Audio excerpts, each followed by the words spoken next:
profession, I guess. A lot of people a lot of their mental energy is taken up with their job, right? They have to pay the rent, to send their kids to school, so they're very concerned most of the time with where their paycheck is coming from. However, that doesn't really help the environment. They might have a job like coal miners in the United States.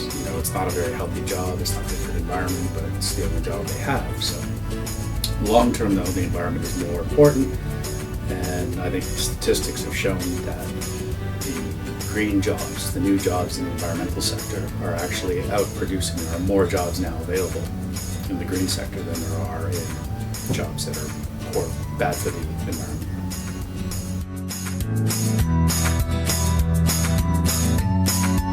I mean, our planet is a blue planet. 2/3 of our surface area is sea.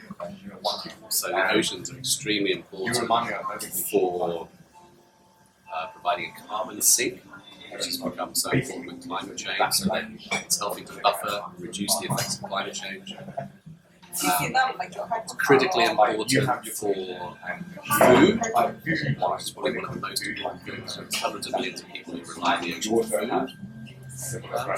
Lots of other reasons. Transportation. Most of the transportation we have around the world goes by sea rather than land, and it's much more energy efficient to do it that way. So conserving the ocean is such an integral part of the planet. Not conserving is not an option. We have to look after treasure because humans will certainly suffer, biodiversity, all the other incredible creatures that are on our planet will suffer as well as we don't.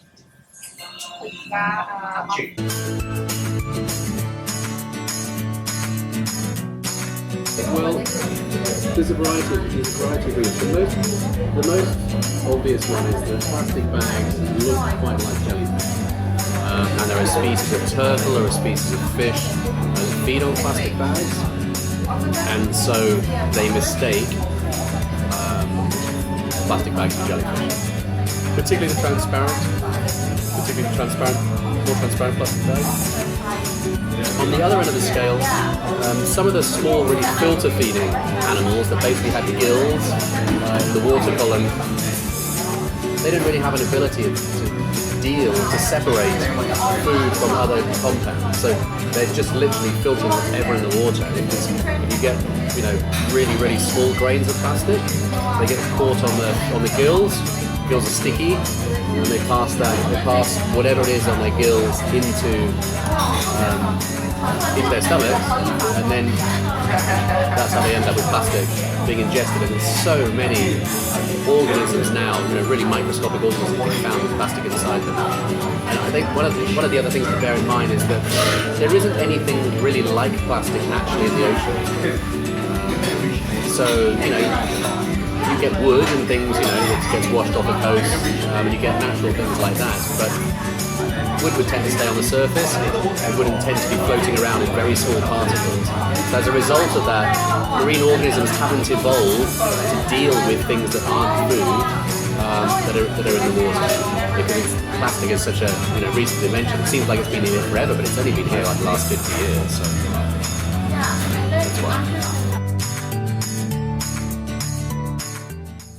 There are waste programs going on in Hong Kong, recycling programs. I'm currently talking with one of the government directors who's responsible for waste and recycling. Glass isn't being recycled in Hong Kong right now. There's very little glass. There's a lot of things going on. People are talking about it. We have obviously an issue with landfills, so just the regular trash that people throw out every day. Some of that probably can't be recycled, or maybe it could be, but it's not. I don't think it's technically within anybody's ability to be able to do 100% recycling. One of the things I know they're looking at is Taiwan. Taiwan did the waste charging scheme. I'd be curious to see how Hong Kong implements it. It was Friday night, I was at an event where they were talking about, I think what they're planning on doing is they were 30 to 40 Hong Kong dollars per person to do a waste charging scheme. Presumably that'll just be added on to their some sort of tax bill. I don't know how they're planning on implementing it, or the management fees in a building, I presume is how they would handle it, so that it'll just be a government charge on top of everything. So if you're managing the building, you will then just charge when you give the management fees every month to the owners of the building. That extra $40 will just be in there, they collect it and give it to the government. This is how I think it's going to happen.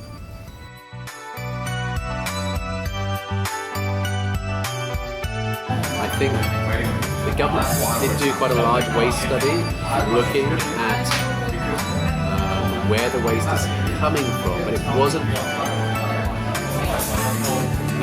so they tried to identify, is it fishing gear? Is it the kind of stuff that you use on land that has somehow washed into the sea? And the study wasn't very useful, but I think it's pretty clear that the typhoon shelters in Hong Kong are a source of rubbish. And certainly, my time on Hong Kong waters, I've seen boats just throwing whole plastic bags full of, big black bin liners full of all the rubbish from the day out that the groups have, just thrown on the sea. So more enforcement of people stopping rubbish in typhoon shelters and off boats, I think would be a really good start.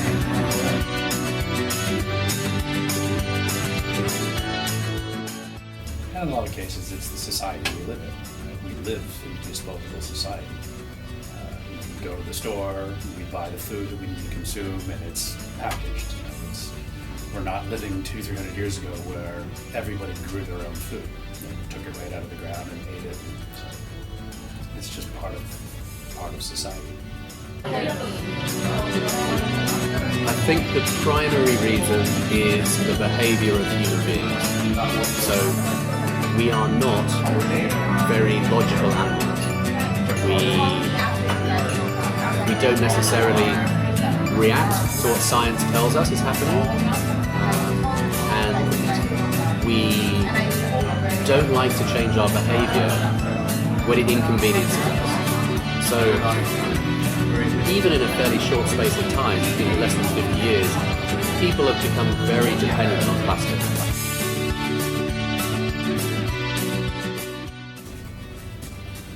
I think we're starting to get the message across. There's been a lot of public service announcements, there's a lot of education going on in the schools. A lot of the kids are bringing this message home to their parents. And I think the pollution has gotten bad enough everywhere, Hong Kong, mainland China. People are really starting to see the effects of it now and realizing that they have to change. Every which way possible. I think you need to look at who's producing the waste, and if waste is something, it's probably all age groups. So essentially, you need to look at how does that age group get its information. So the older generation probably gets a lot of its information from the newspaper and from TV. Young people get a lot of their information online, but whether it's Facebook or Instagram or WhatsApp or whatever it is, they're getting information. We need to basically use those kind of messages, and we need to make it fun and interesting. If it's just scenes that make you feel really bad all the time, people switch off. People don't want to be bombarded by that kind of thing. So you have to make it interesting and entertaining, but get people to realise that there is an issue. And waste is one where all of us, every single one of us, apart from newborn babies maybe, can really help to reduce the amount of waste that we produce and what we do with our waste. Making sure it goes into recycle bins, separating it, and that kind of thing.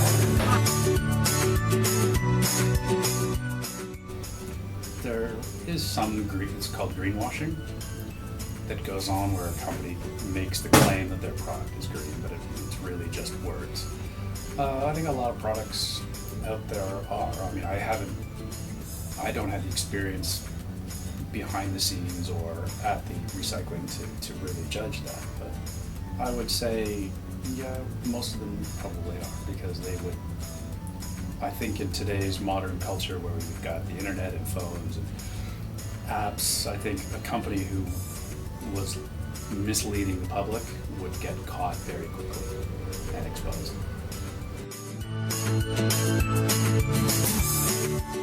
Yeah, there's a lot of companies in China that manufacture the byproducts, the chemicals that get spilled into the rivers and polluting the ground.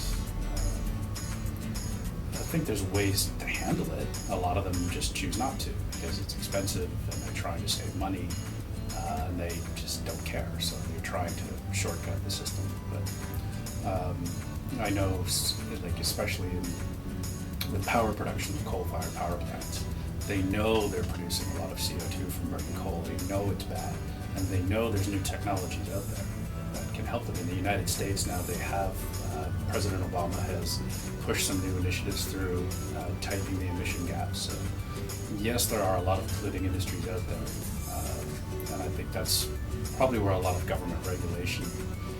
I'm not a fan of government regulation, a lot of government regulation, but I think in places like that, they need to have regulation and it needs to be enforced.